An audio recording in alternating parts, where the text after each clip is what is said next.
문제에는 답이 있습니다. 모든 문제에는 답이 있습니다. 학교에 다닐 때를 생각해 보십시오. 선생님이 학생들에게 내어주는 문제, 답이 있을까요? 없을까요? 답이 분명히 있습니다. 선생님이 문제를 내어줄 때는 답이 없는 문제를 내어주지 않고 풀 수 없는 문제도 내어주지 않습니다.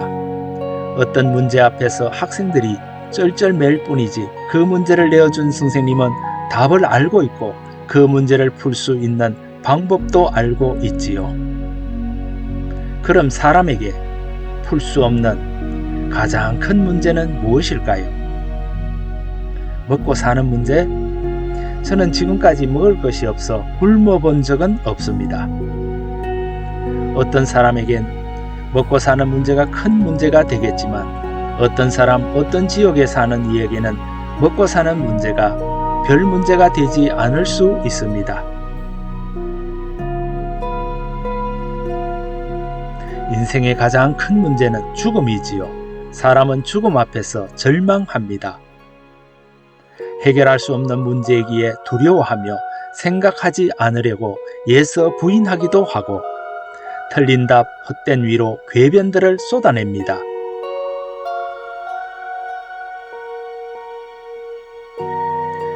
그대는 죽음이라는 문제를 해결할 수 있나요? 이론적으로도 말고 남의 죽음도 말고 자신에게 죽음이 다가온다면 자신의 죽음 문제를 해결할 수 있나요? 대부분의 사람들이 자신의 힘으로는 자신의 죽음 문제를 해결할 수 없기에 절망합니다. 포기합니다. 공포에 사로잡혀 발부동치다가 죽음에 삼켜집니다.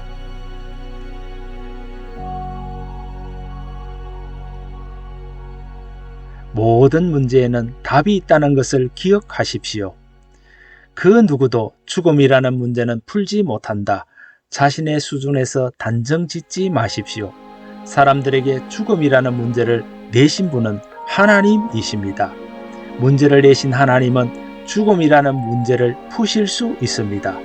그것이 그대에게 예수님 믿으세요, 성경 공부합시다, 하나님 섬깁시다 하는 이유입니다.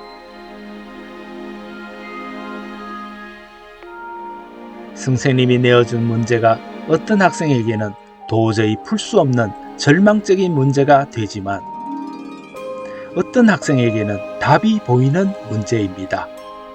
그 차이는 선생님의 말씀을 잘 들었느냐, 듣지 않고 세월만 보내었느냐 차이입니다.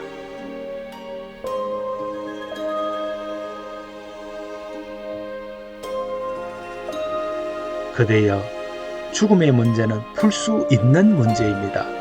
절망하거나 자포자기하지 마십시오. 다만 너무 늦지 않기를 바랄 뿐입니다. 하나님은 하나님을 거역한 인류에게 죽음이라는 고통스러운 문제를 내어주셨지만 죽음의 문제를 풀 수 있는 해답도 주셨습니다. 그 해답은 예수 그리스도 한 분 안에 있습니다.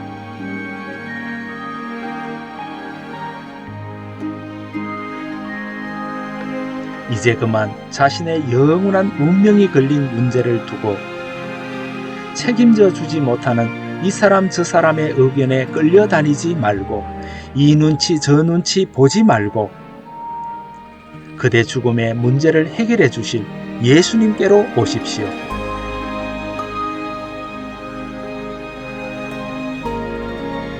기독교를 종교로 보면 기독교는 가장 황당한 종교가 아니면 가장 확실한 종교입니다.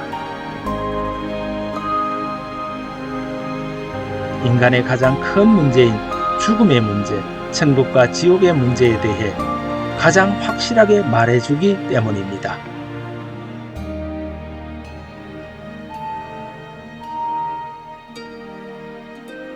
또 증거는 이것이니 하나님이 우리에게 영생을 주신 것과 이 생명이 그의 아들 안에 있는 그것이니라.